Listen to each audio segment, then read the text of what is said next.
Assalamualaikum warahmatullahi wabarakatuh. Selamat malam dan salam sejahtera bagi kita semua.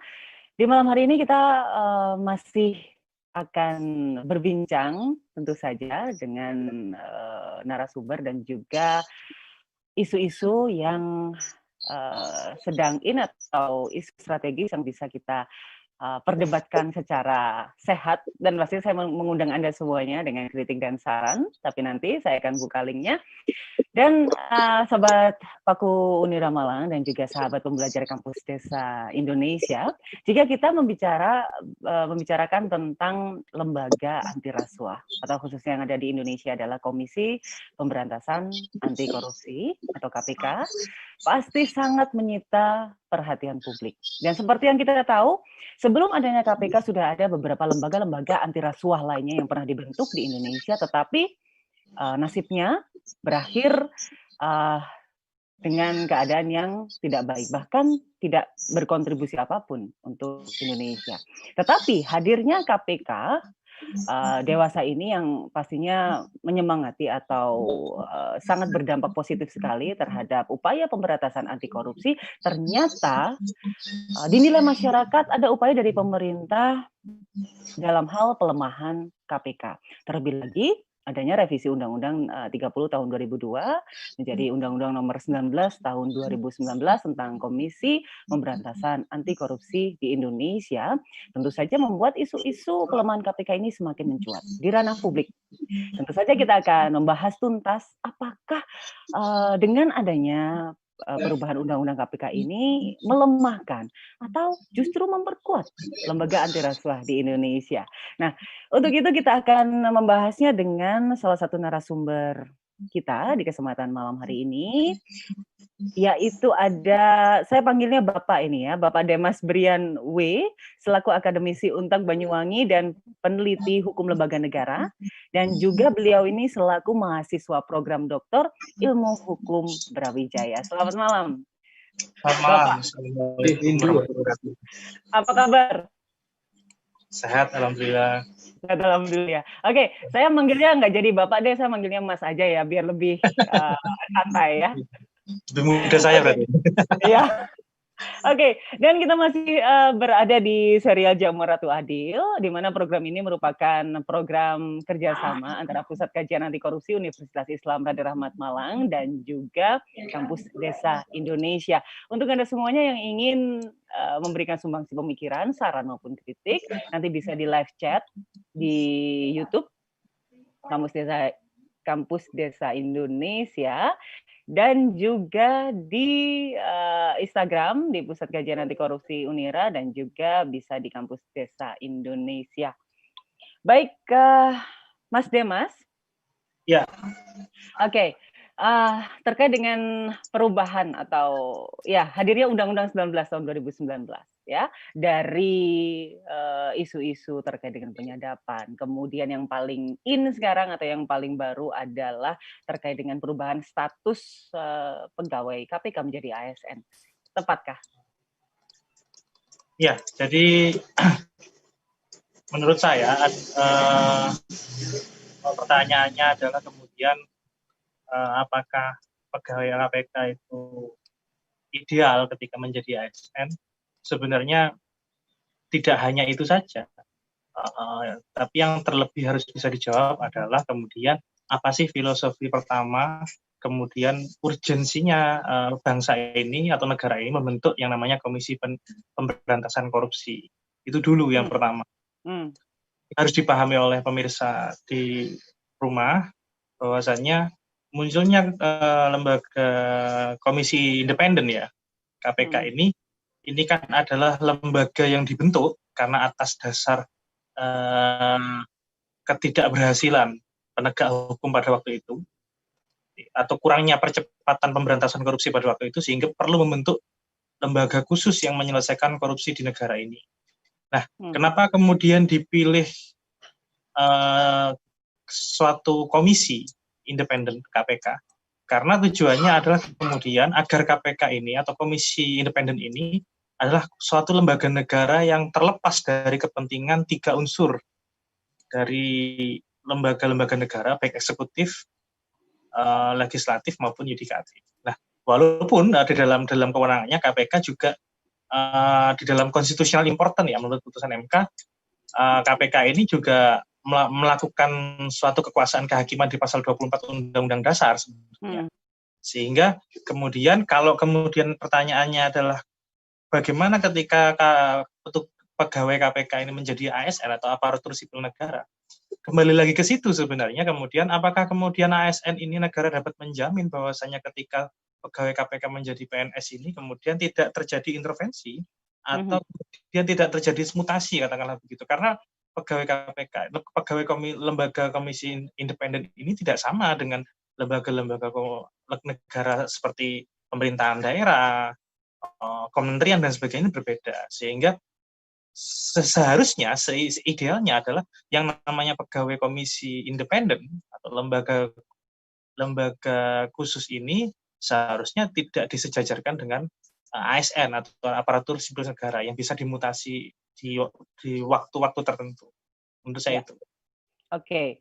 Baru isu pemantik terkait dengan status pegawai KPK yang pengawas. Apakah menurut Mas Demas ini ya, apakah KPK itu membutuhkan Dewan Pengawas? Padahal di sisi lain ada pendapat masyarakat yang menilai bahwa wah itu malah menjadi berbelit-belit dan sangat birokratis. Contoh saja terkait dengan penyadapan yang harus meminta izin Dewan Pengawas terlebih dahulu. Tanggapannya, Mas? Ya, jadi begini, ini menarik sebenarnya. Jadi saya lebih suka kemudian kita berpikir lebih global lagi. Nah, kalau yang namanya lembaga komisi independen, ini kan sudah jelas, lembaga negara yang dibentuk di luar 3 kekuasaan tadi. Dia lepas dari eksekutif, ini idealnya ya, dia lepas dari eksekutif, lepas dari yudikatif, lepas dari legislatif dan eksekutif ya. Nah, ketika dia terlepas ini, artinya apa? Artinya lembaga negara independen ini kemudian dia memang berdiri sendiri. Dia dibentuk memang untuk kemudian memiliki kewenangan ekstra. Kenapa? Karena adanya KPK ini kan lembaga yang saya katakan extraordinary, hasil dari extraordinary law atau hukum yang luar biasa akibat adanya extraordinary crime atau kejahatan yang luar biasa. Ini yang paling penting harus dipahami. Nah, kemudian yang namanya lembaga independen seperti ini bukan Dewan Pengawas harusnya yang dibentuk, tapi yang dibentuk harusnya sistem pengawasan. Ini yang paling penting kemudian. Nah, apa itu sistem pengawasan? Maka lembaga ini memang harus diawasi, saya setuju. Lembaga manapun di dunia ini, sekalipun lembaga independen, itu memang harus diawasi. Tapi mekanisme pengawasan ini yang harus diatur baik. Kita tidak bisa menyamakan mengawasi lembaga negara biasa dengan lembaga negara independen. Nah, lembaga komisi negara ini harusnya yang dibentuk adalah sistem pengawasan, bukan Dewan Pengawas. Nah, sistem pengawasan yang dibentuk adalah yang pertama, dia dari sisi keuangan. Tidak ada lembaga negara di negara kita ini yang tidak bisa diawasi oleh BPK atau Badan Pemeriksa Keuangan. Maka clear. Pertanggungjawaban KPK kepada siapa? Kepada Presiden. Maka clear. Nah, DPR pun masih bisa kemudian meninjau KPK atau hal-hal yang dirasa perlu dipertanyakan, bisa saja melalui Presiden misalnya. Misalnya begitu. Yang kemarin sempat ramai mengenai hak angket itu kan tidak bisa diserahkan kepada KPK langsung. Nah, itu yang pertama. Yang kedua, bagaimana kemudian Dewan Pengawas dalam KPK? Nah, kalau kita melihat Undang-Undang Nomor 19 Tahun 2019 yang sungguh kontroversial dalam rancangannya, kemudian dengan alhamdulillah dengan segala tekanan juga sudah diundangkan begitu kan ya. Nah, Dewan Pengawas yang saya baca di dalam undang-undang ini menariknya adalah kemudian Dewan Pengawas ini adalah satu dewan atau orang yang kemudian memiliki kewenangan mengawasi pimpinan KPK. Nah, mengawasi pimpinan KPK ini dalam hal ternyata di dalam proses hukumnya, baik dari penyelidikan dan penyidikan. Nah, memberikan izin penyadapan, penggeledahan, dan penyitaan. Dewan Pengawas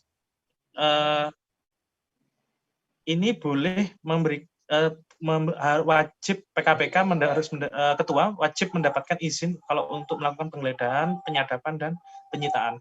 Ini menarik.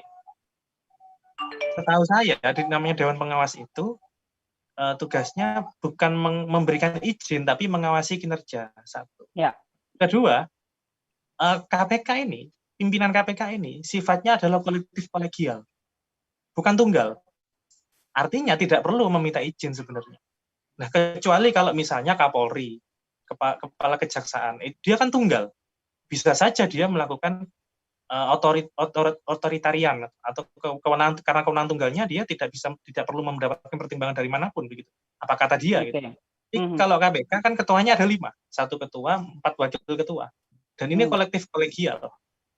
2 saja mengatakan setuju, 3 mengatakan tidak, maka keputusan KPK tidak bisa dikeluarkan. Nah, ini kan harus dipahami oleh masyarakat sebenarnya.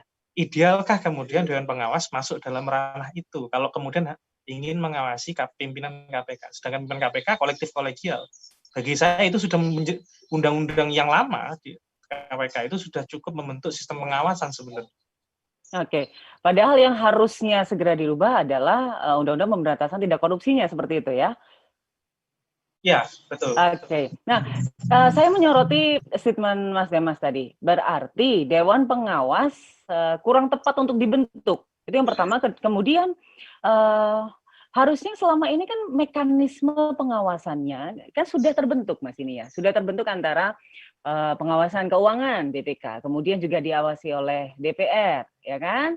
Kemudian pertanggungjawaban kepada publik, yaitu KPK telah membuka informasi atau akses informasi seluas-luasnya kepada publik. Nah, apakah mekanisme pengawasan ini kan berarti sudah ada seperti itu? Iya, sudah ada harusnya. Jadi sistem itu pada saat KPK ini dibentuk, sebenarnya sistem itu sudah terbangun. Jauh-jauh hari sebelum terbangun. Bahkan kalau ingin mengawasi pegawai KPK, bukan pegawai, ketua KPK, itu mereka juga punya kewajiban melaporkan laporan kekayaan ya, hasil pendapatan dan sebagainya itu juga sudah bisa diukur. Nah, jadi pengawasan ini saya pikir sudah cukup. Tapi saya tidak menolak Dewan Pengawas. Dalam arti ketika Dewan Pengawas ini kemudian dia menjadi pihak yang independen lagi. Jadi bukan masuk ke dalam ranah penyidikan, penyitaan dan sebagainya, tidak. Tapi Dewan Pengawas yang betul-betul mengawasi perilaku misalnya Ketua KPK. Misalnya Ketua KPK dilarang bertemu dengan orang-orang yang terkait dengan kasus yang sedang diurus. Nah, itu kan perlu. Nah, ini perlu, tapi bukan berarti kemudian Dewan Pengawas masuk di dalam tubuh KPK secara langsung ya. Ini yang saya tidak setuju. Lalu apa gunanya kemudian Ketua KPK? Nah, sedangkan Dewan Pengawas sendiri di dalam Undang-Undang Nomor 19 Tahun 2019 tidak ada larangan untuk rangkap jabatan seperti komisaris misalnya, atau direktur misalnya, ini tidak dalam satu perusahaan negara misalnya itu tidak larang. Jadi misalnya kemudian Dewan Pengawas juga dikatakan boleh dari penegak aparat hukum yang minimal 15 tahun menjabat. Nah, ini kan bagi saya kemudian independensi KPK akan terkurangi. Belum munculnya lembaga independen KPK ini agar terlepas dari pengaruh 3 sektor lembaga negara ini, tapi kemudian dimasukkan. Ini yang bagi saya kemudian rancu gitu. Oke. Nah, terkait independensi lembaga anti rasuah pasca perubahan undang-undang ini ya, banyak publik atau masyarakat yang menilai bahwa KPK sudah tidak bertaji lagi atau tidak bisa berbuat apa-apa terkait adanya revisi undang-undang. Harusnya revisinya ini agar memperkuat KPK apa saja nih, Mas? Menurut pandangannya Mas Demas? Ya, kalau saya kemudian harusnya yang diberikan kepada KPK adalah bukan memperluas ya, artinya memberikan kemudahan bagi KPK. Bukan kemudian menambahkan kewenangan, ya tidak. Tapi artinya begini, negara itu atau pemerintah itu harus lebih ketat lagi kemudian menegaskan kepada aparatur pejabat negaranya kemudian untuk melaporkan hasil kekayaan. Karena dari situ kita bisa melihat. Nah, yang kedua kemudian yang menarik adalah tindak pidana korupsi ini kan tidak sama dengan proses hukum yang lain. Tindak pidana korupsi atau tipikor ini adalah masuk dalam kategori extraordinary crime, kejahatan yang luar biasa. Dia nggak bisa diselesaikan dalam jangka bahkan 10 tahun misalnya. Ada kasusnya lebih lama, BLBI misalnya, itu kan juga butuh waktu bertahun-tahun. Kita nggak bisa loh menyamakan, dalam hukum memang tidak boleh menganalogikan itu hukumnya haram ya misalnya. Tapi jangan samakan kasus korupsi itu dengan kasus pembunuhan berencana misalnya. Tidak bisa. Bahkan kasus pembunuhan yang menyangkut mantan ketua KPK Antasari Ashar itu tidak jauh lebih rumit ketimbang persoalan yang dihadapi KPK sendiri pada waktu itu. Nah, ini kenapa? Karena korupsi ini akan menyangkut pejabat, kekuasaan, ya kan? Orang-orang penting di atas KPK. Bisa saja. Nah, artinya adalah hal yang wajar ketika proses hukum ini mengalami 10 tahun, 15 tahun, atau 5 tahun misalnya. Itu hal yang wajar. Persoalan kemudian KPK bisa melakukan operasi tangkap tangan 2 bulan, 3 bulan, 5 bulan, atau 1 tahun, itu merupakan satu prestasi bagi saya. Tapi kemudian maka dari itu, karena proses hukum korupsi ini juga cukup lama, maka tidak patut juga kemudian kita di undang-undang itu adanya SP3 yang dengan ketentuan minimal 2 tahun. Ini yang tidak betul bagi saya. Jadi ini yang paling penting, SP3 ini yang kemudian harus ditinjau kembali. Oke, kita mengakui memang harus ada SP3, tapi kita aturlah bagaimana caranya supaya tidak memberatkan kasus-kasus yang lain yang dihadapi oleh KPK. Oke, ada juga isu yang mencuat bahwa terkait dengan waktu itu kan ada pembicaraan publik bahwa wah KPK bisa membuka semacam kantor perwakilan di daerah seperti itu. Nah, ternyata sejak adanya revisi undang-undang tersebut, tertutup kemungkinan KPK untuk membuka kantor-kantor perwakilan di daerah. Menurut Mas Demas? Nah, kalau saya punya pendapat yang lain tentang itu sebenarnya. Mungkin banyak teman-teman akademisi yang mengatakan setuju KPK dibentuk di masing-masing daerah begitu. Begini, kita mengenal begini misalnya, semakin banyak sumber daya manusia, maka proses atau integritasnya juga akan semakin susah, ya kan? Kita memilih banyak orang baik di negeri ini, tapi kita juga susah kemudian menemukan orang-orang itu. Nah, saya adalah mungkin salah satu akademisi yang setuju dengan undang-undang itu terkait KPK tidak bisa mendirikan kantor KPK di daerah-daerah misalnya. Kenapa saya mengatakan saya tidak setuju kalau KPK membuka kantor-kantor di daerah, dan itu sudah kemungkinan tertutup ya di dalam dengan undang-undang ini. Nah, karena begini, KPK ini yang paling mahal bagi saya adalah marwahnya, nama baiknya, dan independensinya.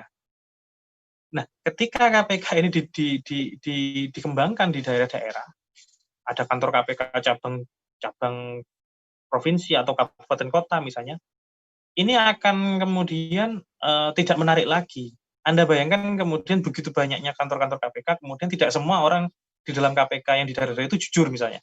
Ketika satu saja terkena kasus korupsi, KPK ini lembaga komisi pemberantasan korupsi, tapi tersandung korupsi. Lalu kemudian masyarakat kan tidak tertarik lagi dengan lembaga ini. Nah, saya menjaga itu sebenarnya. Maka KPK cukup saja di satu di Jakarta. Kenapa bagi saya satu? Karena KPK juga sudah punya namanya kewenangan supervisi. Nah, di undang-undang yang lama, KPK ini punya kewenangan supervisi. Supervisi yaitu tentang tindak pidana korupsi. Apa itu kewenangan supervisi? Kewenangan supervisi itu begini. KPK berhak mengusut atau mengerjakan kasus korupsi yang terjadi, yang ditemukan oleh KPK sendiri. Yang pertama.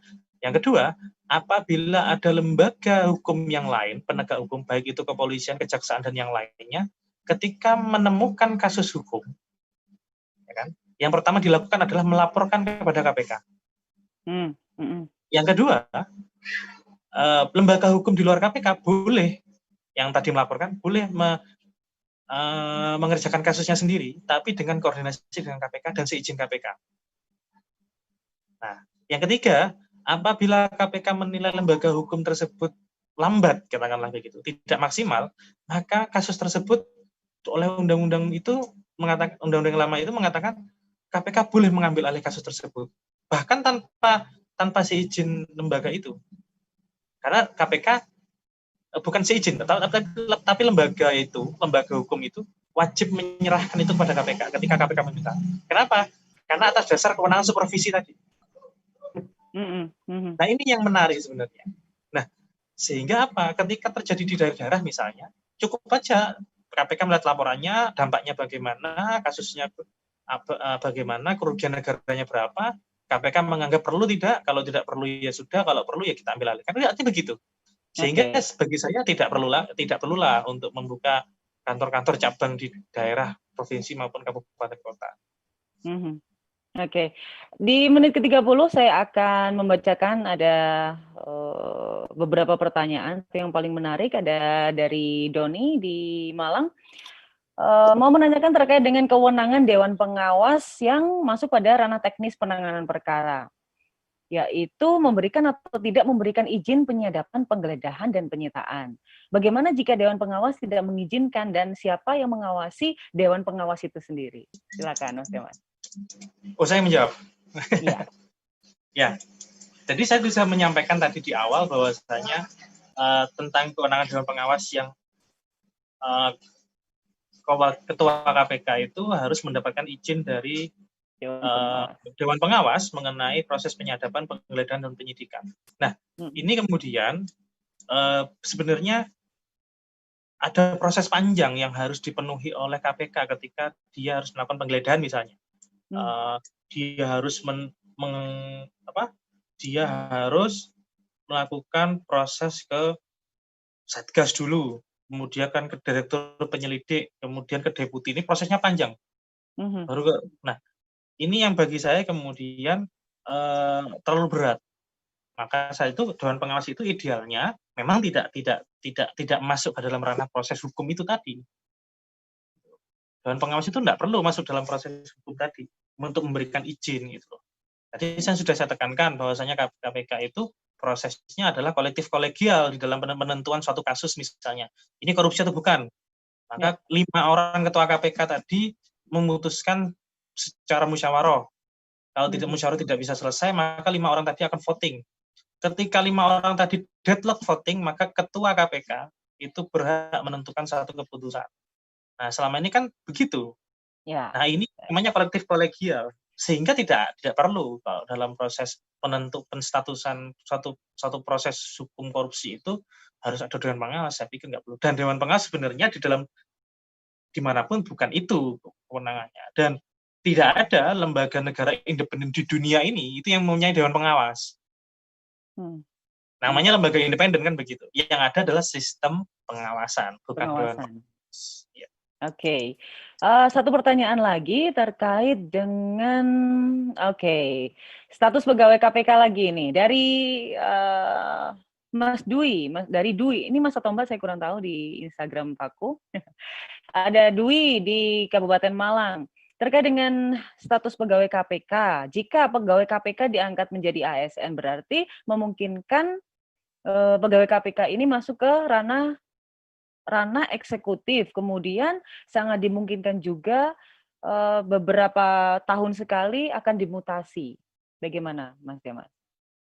Ya, jadi sudah saya sampaikan di awal tadi, kemungkinan itu sangat bisa saja terjadi. Kenapa? Karena ketika pegawai KPK ini disamakan dengan ASN yang lain, dengan staf kementerian, dengan aparatur sipil negara di kabupaten kota, di Pemda, di lembaga negara yang lain manapun, maka sifatnya sama. Bisa saja kemudian terjadi mutasi. Bisa saja. Karena maka dia kan akan masuk ke dalam undang-undang pegawai negeri sipil. Dan itu sangat dimungkinkan. Nah, yang lebih menarik lagi sebenarnya di dalam ini juga yang menjadi ASN ini adalah kemudian dalam penyidik. Nah, penyidik ini dalam pasal 38 sebenarnya. Nah, dimungkinkan ada penyidik PNS. ASN ini kan. Nah, selama ini sebenarnya kan KPK ini kan merekrut, meminjam katakanlah kan orang-orang dari kepolisian ya, seperti mohon maaf sih, contoh beliau Novel Baswedan itu juga sebenarnya adalah polisi gitu kan, cuman dia ditugaskan di KPK. Nah, kalau ini kemudian dirubah menjadi PNS dan ini penyidik PNS, maka apa bedanya dengan misalnya penyidik PNS di Dinas Tenaga Kerja misalnya, penyidik PNS di Kementerian Kehutanan misalnya di Taman Nasional, Jagawana dan sebagainya. Nah, maka ini kan hal ini kemudian akan melemahkan kewenangan supervisi KPK yang saya sebutkan tadi di awal Mbak Amber, di mana penyidik PNS pasti ujung-ujungnya koordinasinya dengan kepolisian, karena mereka nggak mungkin akan melakukan hal ini sendiri. Misalnya ada illegal logging. Nah, kemudian illegal logging ini ditemukan oleh polisi hutan. Ya. Mereka bukan Polri, bukan. Mereka di bawah Kementerian Kehutanan. Dan mereka punya penyidik PNS sendiri di luar kepolisian. Setelah diproses di tingkat Taman Nasional misalnya di bawah kementerian, dia kan kasusnya akan diserahkan kepada kepolisian. Kan begitu? Ya. Atau misalnya perselisihan hubungan industrial misalnya di Dinas Tenaga Kerja. Ujungnya akan berkoordinasi dengan kepolisian. Nah, kemudian ketika penyidik PNS ini ada di dalam KPK, apakah kemudian ini akan juga koordinasi dengan kepolisian? Ini kan akan melemahkan independensi KPK juga sebenarnya.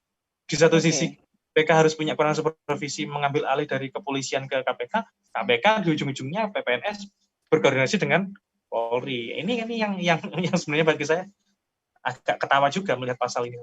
Ya, tetapi edukasi terkait adanya upaya pelemahan KPK itu tidak jauh-jauh dari peran tagar ya, hashtag, kemudian buzzer yang sekarang lagi mulai mencuat lagi di mata publik. Bahkan ada kabar di beberapa media massa ternama di Indonesia bahwa pemerintah telah menganggarkan beberapa buzzer untuk menaikkan isu-isu yang ada di masyarakat. Nah, terkait dengan KPK ini juga saya masih ingat, Mas.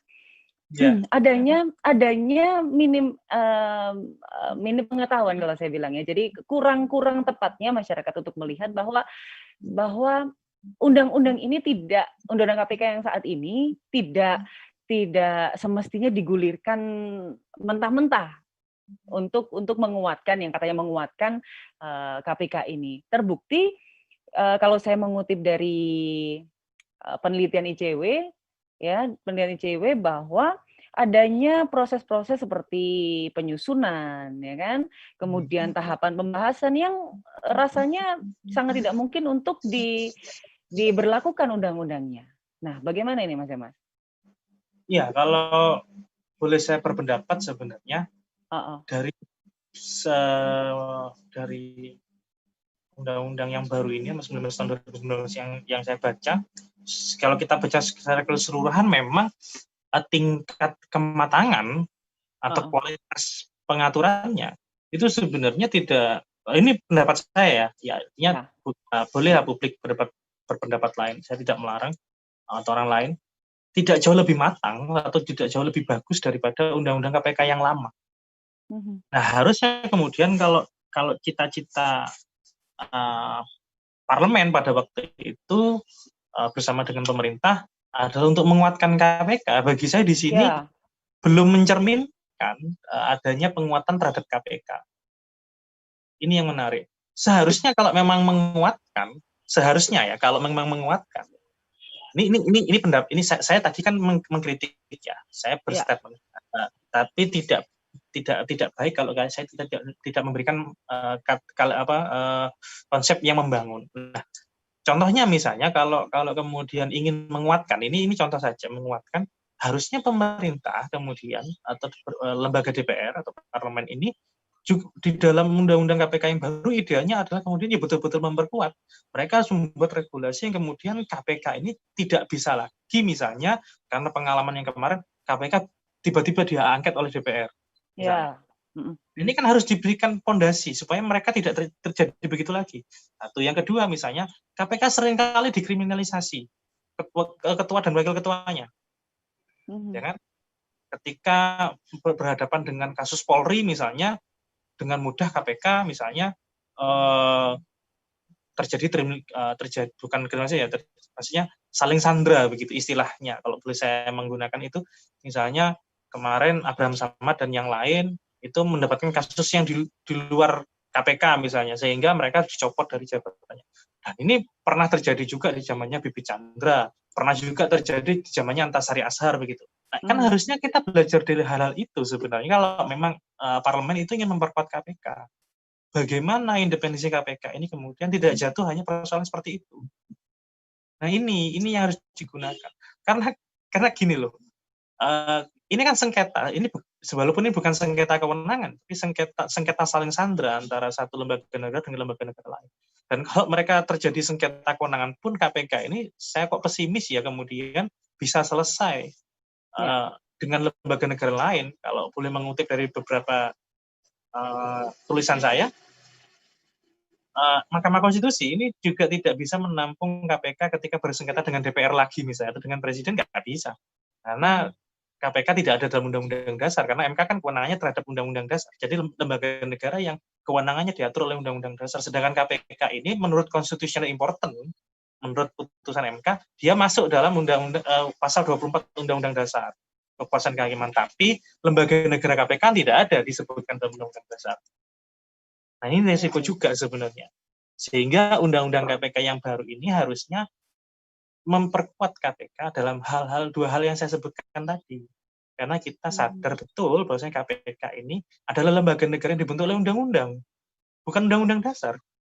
Sehingga kemampuan derajat hukumnya, hierarkisnya, itu di bawah BPK, di bawah Presiden, di bawah DPR. Derajatnya loh ya, bukan lembaganya, derajatnya. Ini yang sangat rentan sekali sebenarnya menurut saya. Sedangkan kewenangan KPK cukup besar atau tugasnya cukup berat ketika melakukan pemberantasan korupsi. Yang dihadapi adalah lembaga tinggi negara misalnya. Oke. Nah, ada dua penekanan sebenarnya. Kecenderungan banyaknya anggota-anggota Polri yang berada di lembaga, ya contohnya di KPK, itu ada pendapat bahwa takutnya nanti kembali ke dui fungsi ABRI zaman dulu. Kemudian ada juga di Undang-Undang KPK yang lama bahwa telah ditegaskan bahwa KPK itu merupakan lembaga yang independen. Ternyata setelah adanya pasca perubahan ya di Undang-Undang KPK yang baru, ternyata dia telah digeser atau malah dimasukkan ke dalam rumpun eksekutif, Mas Demas. Bagaimana tanggapannya? Betul. Yang terakhir tadi, yang masuk betul itu di undang-undang yang baru itu dia masukkan dalam rumpun eksekutif. Ini yang ini menarik. Ini yang bagi saya kemudian penyusun undang-undang ini gagal berpikir bagi saya kemudian. Ya bahkan putusan MK itu mengatakan juga bagian dari eksekutif itu saya juga agak aneh ya bagi saya. Tapi bagaimanapun ya karena Mahkamah Konstitusi adalah penafsir undang-undang ya itu boleh saja mengatakan begitu. Ya memang tugas dia. Tapi bagi saya kemudian kalau kita belajar teori tentang pemisahan kekuasaan, separation of power dalam negara misalnya, teori hukum lembaga negara misalnya, di manakah letak lembaga komisi independen? Lembaga negara namanya komisi independen ini di mana? Nah, sejarah panjang dalam suatu negara di dunia ini, yang namanya lembaga independen ini adalah lembaga negara yang independen. Artinya apa? Lepas dari 3 kekuasaan besar negara. Supaya dia bisa masuk ke semua level lembaga negara. Nah, kemudian ketika dia yang awalnya independen, kemudian dimasukkan menjadi lembaga eksekutif, maka dia di mana letak independensinya kan begitu. Nah, ini bagi saya kemudian ini kok gagal berpikir ya begitu. Ya kan nggak mungkin. Artinya begini loh. Untuk apa kita belajar teori? Ini pentingnya belajar teori. Untuk apa kita belajar teori?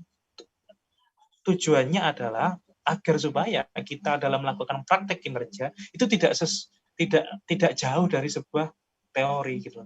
Jadi hasil yang kita kerjakan itu nggak jauh dari sebuah teori. Nah ini kemudian yang tidak dilakukan, sehingga adanya rumpun eksekutif yang dimasukkan dalam KPK ini yang kemudian gagal berpikir bagi saya. Oke, lantas jika memang KPK, katakanlah saja kita sebagai masyarakat awam benar-benar dimasukkan ke dalam rumpun eksekutif, apa yang dampak yang paling signifikan yang nantinya bisa terjerat atau bisa berdampak pada KPK itu sendiri? Apakah kita nanti tidak ada power untuk memberantas korupsi di Indonesia, atau masyarakat sudah kehilangan kepercayaannya terhadap KPK itu sendiri? Ya, jadi begini. Hal yang dilakukan oleh DPR kemarin itu dapat terjadi lagi, dan dengan mudahnya KPK juga bisa saja diangket kembali. Nah, kenapa bisa diangket? Ya, karena memang DPR itu hak angket itu diberikan kepada eksekutif, sehingga ranahnya adalah ada di eksekutif, hak angket itu. Maka ketika KPK dimasukkan dalam eksekutif, bisa saja kemudian misalnya ada kasus korupsi besar, misalnya seperti EKTP yang kemarin misalnya. EKTP. Ya, saya katakan besar itu bukan hanya dari nominalnya ya, tapi orang-orang yang tersangkut di dalamnya itu juga adalah orang-orang yang cukup besar di dalam DPR. Bahkan ketua DPR-nya. Nah, kemudian KPK DPR ini mengeluarkan hak angket yang seolah-olah kemudian dihubungkan dengan kasus itu, walaupun sebenarnya tidak. Bahasa mereka tidak. Kan aneh, pada waktu itu tidak ada tafsir bahwasanya KPK adalah lembaga eksekutif, rumpun eksekutif. Tapi putusan MK kemudian memutuskan iya, dan di undang-undang ini diteruskan juga. Tapi di undang-undang ini lupa bahwasanya KPK ini menurut MK juga sebagai lembaga konstitusional important. Dia masuk dalam kekuasaan kehakiman. Nah, ini yang tidak dipahami kemudian. Jadi tidak serta-merta eksekutif sepenuhnya ya begitu, tapi dia melaksanakan kekuasaan kehakiman. Dan ini yang bahaya kemudian, apalagi kemudian ketika KPK mengurus kasus besar misalnya di kemudian hari, misalnya yang berhubungan dengan DPR misalnya, bisa saja diangket kembali gitu. Dan dengan mudahnya kemudian kasus itu ya tumbang lagi. Ini kan yang tidak kita inginkan sebenarnya. Makanya di sini letak kemudian memang KPK itu harus independen sesuai dengan namanya. Padahal masyarakat sudah menyatakan penolakannya terhadap Undang-Undang 19 tahun 2019 dan ternyata masih diberlakukan. Ya, gitu. jadi itulah yang bagi saya kemudian sebenarnya hal ini kan tidak selesai dengan persoalan hukum saja. Nggak bisa, proses hukum ini menyelesaikan ini semua nggak bisa. Butuh yang pertama adalah political will, etikat baik dari para politisi, etikat baik dari pemerintah sebenarnya. Ya bagi saya kalau masyarakat mudah saja kemudian menilai siapa sih orang-orang yang mendukung itu, siapa sih yang menyusun itu. Oh ini calon legislatif mana, dia anggota legislatif komisi mana sih, oh dia dapil mana sih, ya nggak usah dipilih lagi. Kalau saya begitu misalnya. Jadi masyarakat bagaimana cara memutus rantai itu, ya jangan pilih orang itu lagi, jangan jadikan dia anggota legislatif lagi, sehingga nggak muncul itu gaya-gaya begitu.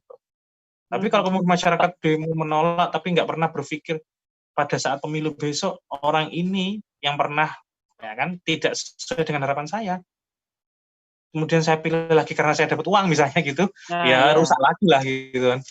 Ya bagi saya punishment anggota DPR itu ya jangan dipilih lagi begitu. Makanya kan ada juga yang berpendapat bahwa pelemahan KPK itu sudah terstruktur, terorganisir dan sistematis. Bahkan ada yang berpendapat bahwa jangan-jangan Presiden dan juga DPR sudah overlapping terhadap pola-pola pelemahan KPK ini. Menurut Mas Demas? Iya. Jadi kalau ini pertanyaannya. Jadi pertanyaannya harusnya kepada politisi ini, bukan ke saya ini. Tapi ya apa-apa lah, akademisi kan punya bebas berpikir ya. Ya. Jadi begini, ini pertanyaan menjebak ini.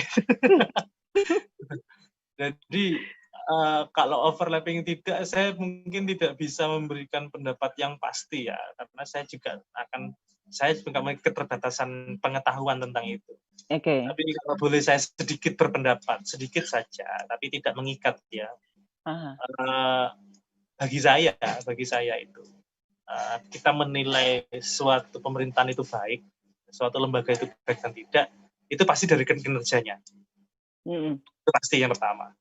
apakah kemudian kinerjanya ini sesuai dengan harapan kita atau tidak. Kalau 100% nggak bisa, nggak ada yang sempurna. Bagi saya ini bukan kemudian ini sistematis masif dan sebagainya.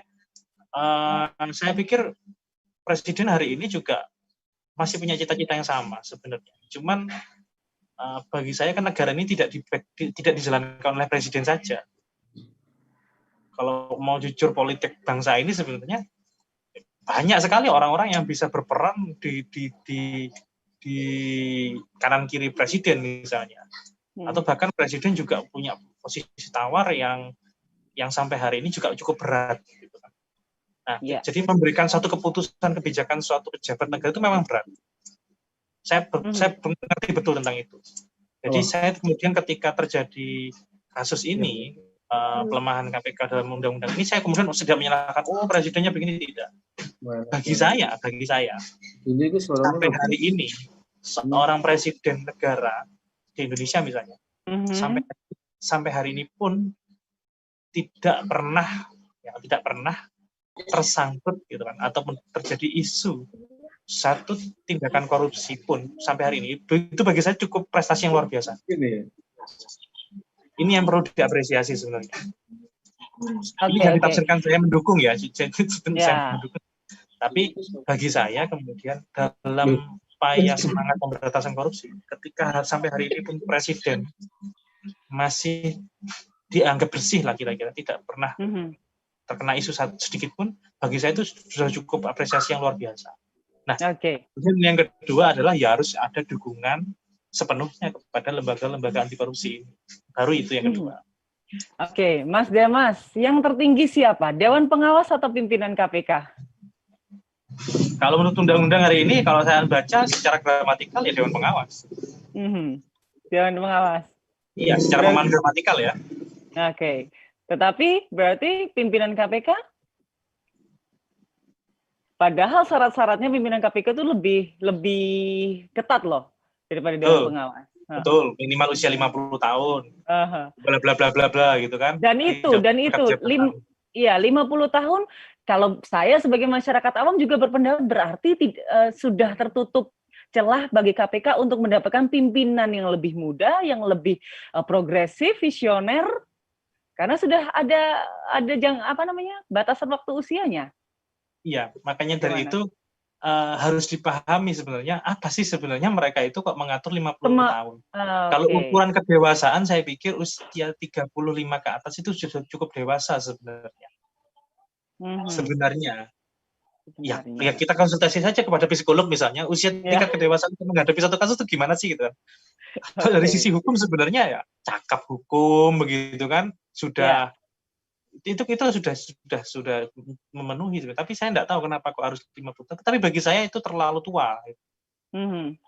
Bukan berarti ketua KPK nggak boleh 50, boleh. Batas minimal maksud saya. Itu kok 50 tahun kenapa? Gitu. Bagi saya terlalu tua itu. Padahal Presiden saat ini sangat menggaungkan generasi muda untuk turun dan berpartisipasi ya di kenegaraan. Iya. Bahkan KPK-nya sendiri sebagai penyaring ya kalau saya bilang ya, karena kan KPK ini berkonsentrasi pada kasus-kasus yang big fish, tapi kok malah diarahkan pada ketentuan-ketentuan semacam itu di undang-undang KPK yang baru. Nah, singkat pertanyaan yang paling pamungkas, Mas Demas setuju atau tidak bahwa Undang-Undang 19 tahun 2019 ini harus direvisi? Setuju, diajukan ke MK, judicial review. Formil dan material. Iya. Oke. Terus menggunakan ranah konstitusional. Oke, mudah-mudahan saja segera kita mendapatkan angin segar, dan tidak hanya angin segar saja, tetapi dengan action, karena pemerintah yang kita tahu sangat berfokus sekali pada upaya pemberantasan anti korupsi, ya kan? Dan saya sebelum kita berpamitan, Mas Demas, ada 2 pertanyaan. Ya. Ada 2 pertanyaan. Ini via IG Paku Unira. Sebentar. Oke. Nah, ini dari Andriana di Dau Kota Batu, Mas Demas. Oh, Batu. Ya, saya mau bertanya terkait dengan kewenangan penyadapan KPK yang selama ini diatur dalam pasal 12 Undang-Undang KPK yang lama. Nah, sejak diundangkannya Undang-Undang KPK yang baru, ternyata proses penyadapan KPK ini semakin panjang dan birokratis. Bahkan harus melalui Dewan Pengawas. Bagaimana Ya, tanggapannya? ya, tadi kan sudah saya sampaikan kalau penyadapan memang betul dari Dewan Pengawas, enggak itu saja sebenarnya, tapi penyidik itu harus Penyidikan. mulai proses ke Satgas dulu, ke Direktur Penyelidik, dan terus ke Deputi dan lain-lain, dan juga harus persetujuan dengan Dewan Pengawas. Nah, maka karena proses penyadapan ini terlalu birokratis banget, panjang, maka Ya. saya pikir untuk melakukan OTT sangat kecil sekali kemungkinan. Yang namanya itu OTT itu kan cepat sekali kan begitu kan. Jadi mereka melakukan tindak pidana korupsi, maka pada waktu itu juga kita tangkap. Maka artinya ketika pada saat dia detik-detik ingin bertemu misalnya, maka KPK harus siap duluan kan begitu. Jadi ini kemudian yang saya pikir cukup kecil kemungkinan akan dilakukan OTT begitu. Jadi bagi saya ini memang kelemahannya di situ salah satunya. Diperlambat gitu ya, padahal OTT-nya harus betul. cepat. Oke. Ya. Aha, pertanyaan kedua masih dari Kabupaten Malang, ada Hilal. Bagaimana terkait dengan hilangnya status penyidik dan penuntut pada pimpinan KPK? Nah, itu pertanyaan bagus itu. Jadi Ketua KPK ini memang hilang kewenangan penyidik dan penuntutnya. Nah, ini yang menarik kemudian ini tentang Ketua KPK yang bukan lagi penyidik dan penuntut umum. Ini akan juga melemahkan KPK sebagai lembaga supervisinya juga. Ini akan lemah. Jadi saya nggak setuju juga itu. Jadi harus dikembalikan lagi sebenarnya pimpinan KPK ini adalah penyidik dan penuntut umum dalam satu kasus, maka keputusan kepimpinan dan pimpinan KPK itu dapat memperkuat. Itu sebenarnya bagi saya yang paling utama itu. Oke. Dan yang terakhir, masih kembali lagi terkait dengan status kepegawaian. Yang pertama, ini dari sorry. Oke, ini Rina di Malang. Yang pertama pertanyaannya tentang status kepegawaian KPK. Apakah sudah mulai tahun ini KPK menjadi ASN? Yang kedua, jika pegawai KPK menjadi ASN, bagaimana maksudnya? Bagaimana proses penanganan perkara di KPK? Apakah ikut ketentuan dari Polri? Apakah ikut kewenangan dari Polri dan juga ikut independensi atau kemandirian KPK? Seperti itu pertanyaannya. Yang pertama, saya ulangi lagi. Yang pertama, apakah dengan yang pertama ya, status kepegawaian KPK itu apakah mulai di tahun ini? Oke, yang pertama dulu. Ya, kemungkinan ya tahun ini karena kemarin 2019 kemarin kan sudah prosesi ya, sudah November ya, saya lupa ya, September atau November itu prosesi bukan ini pengalihan ya dari staf pegawai KPK ke ASN. Ya. Kenapa saya bikin pengalihan bukan kemudian CPNS. Kalau CPNS maka usia pegawai KPK usia 35 tahun ke atas nggak masuk karena lowongan PNS itu kan tidak ada yang 40 begitu, 45 kan nggak ada.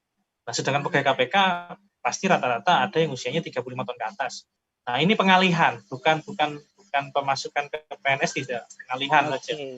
Nah, itu kan diberikan target kalau nggak salah berapa tahun? 1 tahun atau 2 tahun maksimal. Tapi ini sepertinya tahun ini sudah prosesi atau mungkin sudah beberapa selesai. Nah, terkait independensinya itu tadi, kalau itu kemudian terjadi di dalam tubuh penyidiknya, di ASN kan, begitu kan, bukan Polri lagi, maka pasti akan lemah begitu. Kenapa? Karena yang namanya PPNS itu penyidik pegawai negeri sipil itu pasti ujung-ujungnya adalah koordinasi dengan kepolisian. Idealnya begitu. Kalau kemudian ini tidak dibentuk begitu, ya ini normanya amburadul bagi saya gitu. Karena maka dari itu kan kenapa kok kemudian KPK dari dulu ya penyidiknya ya meminjam dari kepolisian, penuntut juga kejaksaan begitu. Baik, sudah di penghujung acara, Mas Demas. Saya minta waktunya untuk memberikan kesimpulan kepada masyarakat atau sobat Paku Unira dan juga sahabat Kampus Desa Indonesia. Ya, singkat saja ya. Jadi begini, terkait hal yang kita diskusikan hari ini sebenarnya tidak perlu putus spirit, artinya kita tidak perlu pesimistis gitu, apalagi teman-teman mahasiswa. Sebenarnya kuncinya ada di mahasiswa juga sebenarnya. Bahwasanya ini adalah satu momentum di mana mahasiswa sedang dibutuhkan pemikirannya. Nah, bagaimana cara solusinya? Maka kita harus menyelesaikan secara konstitusional juga. Bagaimana ketika kita menghadapi suatu produk undang-undang atau produk hukum yang tidak ideal, contohnya adalah undang-undang KPK, maka mahasiswa adalah atau akademisi itu menjadi salah satu penggerak motor supaya ini bisa diselesaikan. Bagaimana solusinya? Ya kita ajukan secara konstitusional di MK, melakukan judicial review, pengujian terhadap undang-undang terhadap undang-undang dasar. Apakah ini kemudian ideal begitu kan? Ini kan tugas teman-teman mahasiswa. Gitu. Di masa pandemi ini ya nggak perlu di jalan lah ya, tapi kita memberikan cara yang lebih baik lagi.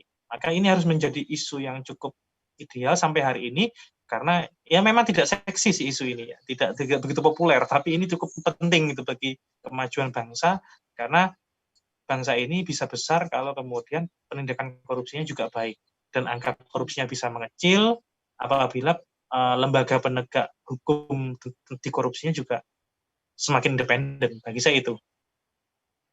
Oke, terima kasih informasinya Mas Demas, sangat bermanfaat sekali dan semoga lembaga anti rasuah di Indonesia benar-benar dikuatkan setelah adanya revisi Undang-Undang KPK yang baru. Terima kasih, insya Allah ya minggu depan atau ya di waktu-waktu berikutnya dengan isu yang berbeda kita masih bisa berdiskusi. Ya, terima kasih. Amin. Terima kasih. Sama. Oke, baik Sobat Paku Unira dan juga sahabat Kampus Desa Indonesia, kita sudah berada di penghujung acara dan jangan lupa minggu depan kita masih bisa berjumpa di jamuan Ratu Ade dengan isu-isu yang berbeda tiap minggunya. Saya Dewi Amarwati pamit, terima kasih. Wassalamualaikum warahmatullahi wabarakatuh. Waalaikumsalam.